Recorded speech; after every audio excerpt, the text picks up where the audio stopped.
Welcome to Market Wrap for 18th of June 2022. Stuart Williamson here at the helm, as usual. Why do we do this? To help our clients and potential clients make informed and more informed decisions. That's what we do. This is number 105. Please do like, subscribe, comment.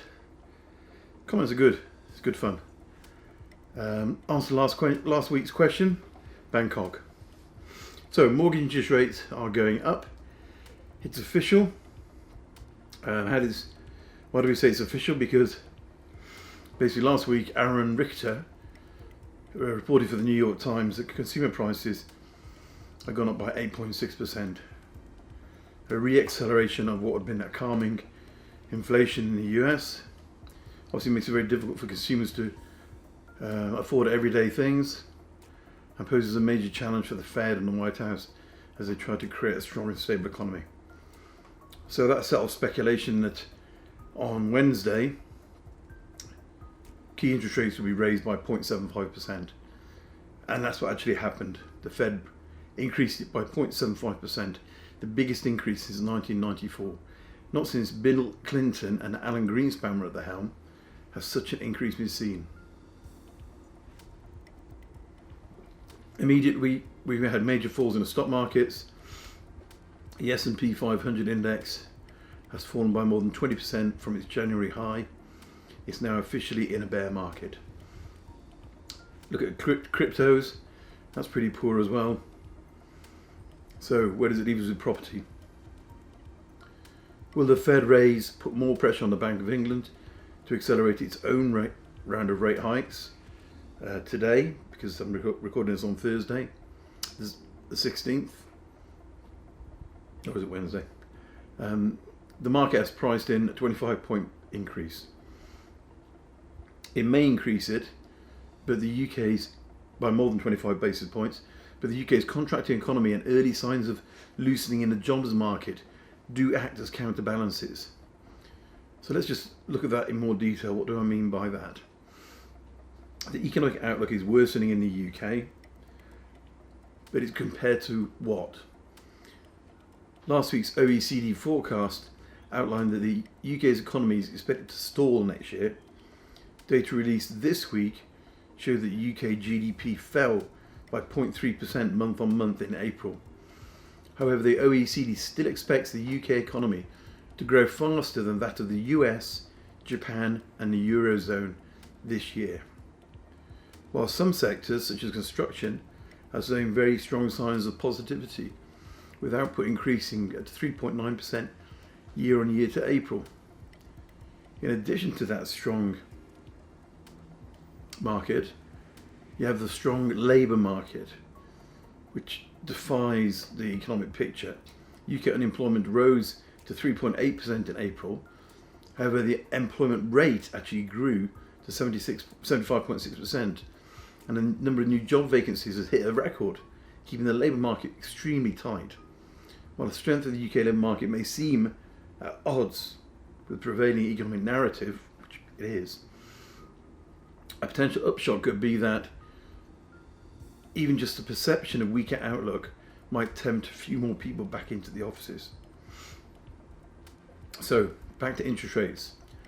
All but one of the Times newspapers' shadow monetary policy committee, what a great job that is, believe that the Bank of England should at least double the pace of its usual interest rate rises of 25 basis points this month. As of yesterday, financial markets were putting the chances of 50 basis points increase today at 43%, so it doesn't sound likely. Excuse me. Mortgage rates are already ticking up, and leading indicators suggest that more is to come. Swap rates are a reliable barometer for the path of mortgage rates, and the 5-year swap has moved from 2.15% at the end of March to 3.13% as of late last week. And if you have a look at the chart, you'll see that is the case. So interest rates are definitely going up. So does it mean we're in for a huge market crash? I mean, some of the comments on last week's wrap were 25-30% crash. I don't think that's the case. As I said, we may see a dip next year, a small dip, But the shortage of supply, the robust labour market, the UK economy versus the rest, the fact that people can't afford to buy in are all positive factors that will keep the market buoyant. Yes, there are many negative factors, but it's all about having a seasoned, long-term view in the residential property investment market. That's what we're looking at. You know, as Warren Buffett said, if you're not buying for 10 years, don't think about it for 10 minutes. Same with property.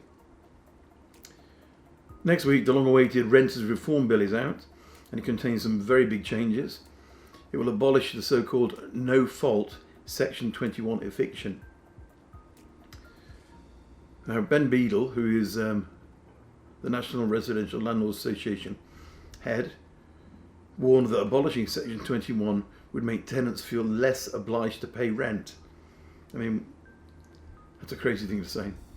He says for the new system to work, the government needs to ensure it includes a clear and comprehensive grounds upon which landlords can legitimately repossess properties. This should include a mandatory ground for serious rent arrears. It would be unacceptable if the new system gave any signal that paying rent was an optional extra. And it is really, isn't it? It's absolutely bonkers.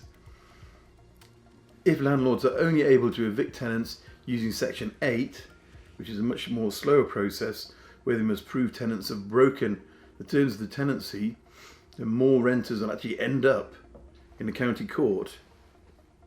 They will have judgments against some CCJs, which will then hit their credit rating, which means they won't be able to get into places again.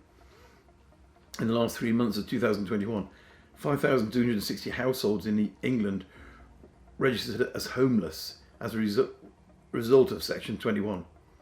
Government data has shown, which is 41% higher than 2019.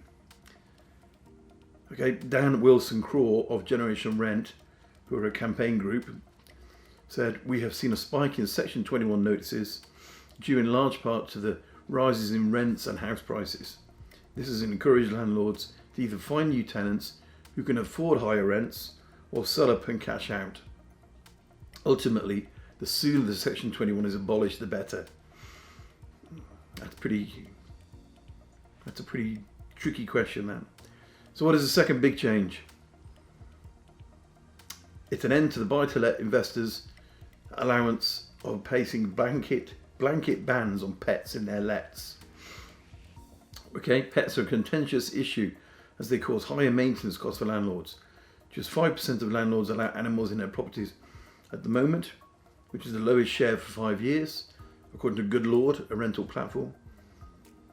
Many landlords have banned pets, as huge demand from renters has meant they can find tenants elsewhere.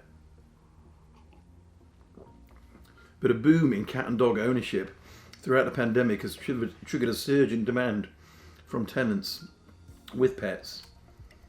A recent survey of renters by the Deposit Protection Service found 30% had moved from home to accommodate a pet.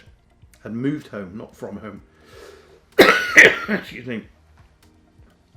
It's understood that Housing Secretary Michael Gove will grant landlords powers to request tenants with pets to have insurance to cover any potential damage as part of the rental reforms. I understand people want to have pets when they move, but it's not a criteria for buying, really, is it? Mr. Norris of the NRLA, National Resident Landlord Association, said it was vital the law took a common sense approach to reflect the fact that some properties, such as flats without gardens, would not be suitable for pets.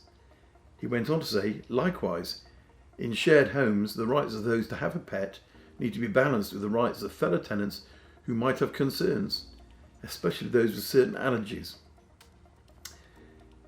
In addition, it's unclear what pets are actually covered by the term pet. Is it just domestic cats and dogs? Is it my budgie? Or would I be okay bringing my golden eagle or my tarantula on board? Or even something more exotic? According to the UK Telegraph, desperate renters have often offered hundreds of pounds over asking prices this year, although most have failed to win over landlords.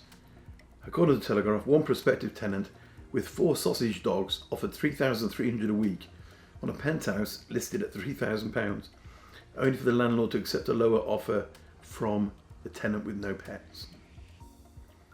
So big changes for landlords, and this is important why you need to be on board with who looks after your property. Are they completely au fait with the laws as to who can rent, how they rent, can they sublet, what can they bring with them, all those sort of things. I spoke to a variety of people this week whose elderly parents were looking after properties, and that's wonderful for them. Keep them involved in the business, keep them involved in your life. But is it fair to put that sort of stress on them? I think it certainly pays to employ a professional management agent to do it. So there we go. 105. I hope you enjoyed that. A bit shorter this week. Do enjoy. Do like if you can. Make any comments you'd like to of any sort. Take care. Thank you very much. Bye bye.